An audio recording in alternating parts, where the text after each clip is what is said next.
Interpersonal communication is not only the verbal interaction between interdependent people, it's also the nonverbal interaction. It can be challenging to interpret and understand others' nonverbal messages and to learn to send well-composed nonverbal messages to others. Let's see if we can bring to light important guidelines to successfully understanding nonverbal communication. In this video, we will look at the nonverbal messages we are attempting to decode, and we'll look at the nonverbal messages we are sending to others. Since researchers of communication estimate that over half of our communication with others is nonverbal, being able to successfully understand these nonverbal messages will dramatically affect our present and future relationships. Before we look at guidelines, we should spend a minute talking about nonverbal messages in general. Nonverbal messages can be a facial movement, a gesture, a body movement like leaning in to listen, a touch, an eye movement, or passive nonverbal, meaning not sending a nonverbal when one is expected. Nonverbal messages can complement your verbal, substitute for a verbal message, or a nonverbal can actually be the opposite of what is being said. Whatever the nonverbal message is, it can definitely be challenging at times to understand and interpret nonverbal messages. Let's start with the nonverbal messages we attempt to decode or understand. I use the word decode because understanding communication must often be approached as you would if you were trying to decode a secret message. People don't always say and express exactly what they mean, and we need to figure it out. Our initial impression or understanding is not always correct. I want to share 3 guidelines to help you decode the nonverbal messages that others send to you. The first guideline to decoding nonverbal messages is to be tentative. So, you've noticed in the middle of a conversation that your partner in the conversation is displaying some type of nonverbal action. It could be any of the things we've just mentioned or something else. The guideline of being tentative means that just because you're aware of a nonverbal signal, you are not immediately judgmental about that nonverbal message.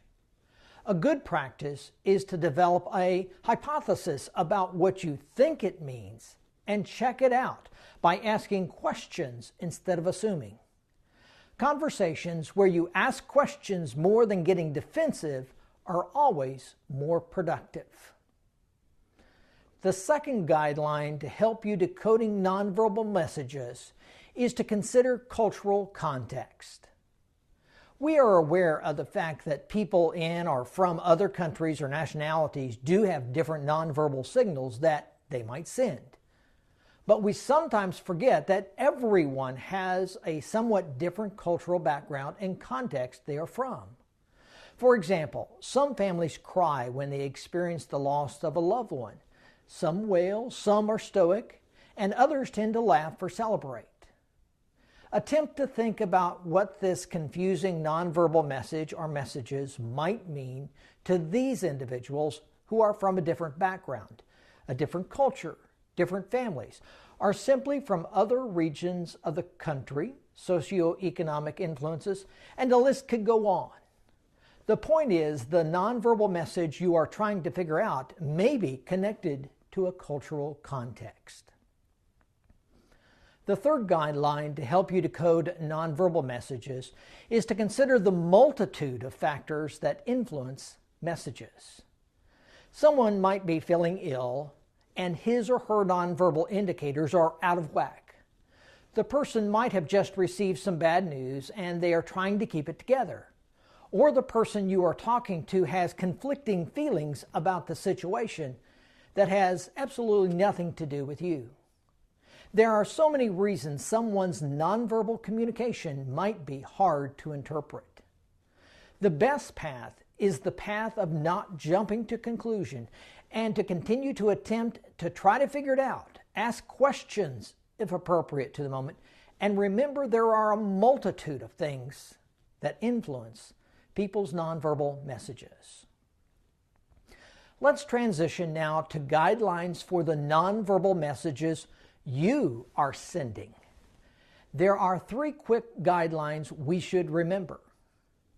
The first guideline to sending nonverbal message is to be consistent. Your nonverbal message should be consistent with the verbal messages you are trying to communicate. Don't make it intentionally harder for people to understand you. Don't try to make your partner or coworker or boss or the person you're interacting with have to guess what you mean with a nonverbal gesture or action. They might be thinking, she's trying to say this, but I'm noticing this about her nonverbal messages. I wonder if this is what she means.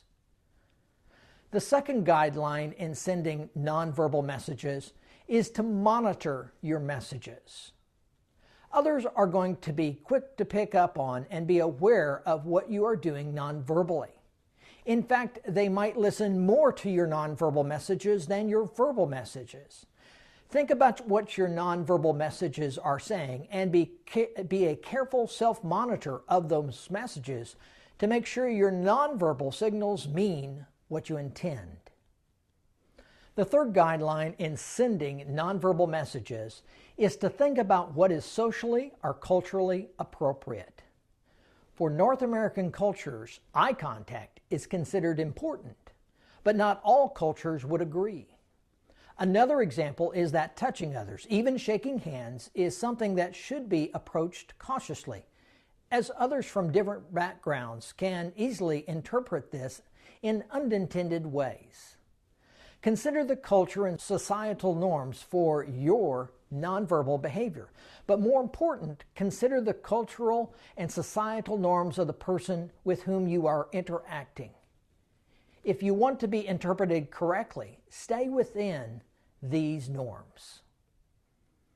Nonverbal messages are so easy to misinterpret when we are decoding others' conversations. But the nonverbal messages we send to others are not always the clearest either. Is there any other type of message that can be as easily misinterpreted as nonverbal messages? Understanding nonverbal messages can dramatically impact your interpersonal relationships with others. Okay, I would wave goodbye right now, but I'm not sure how you would interpret it. So, see you in the next video.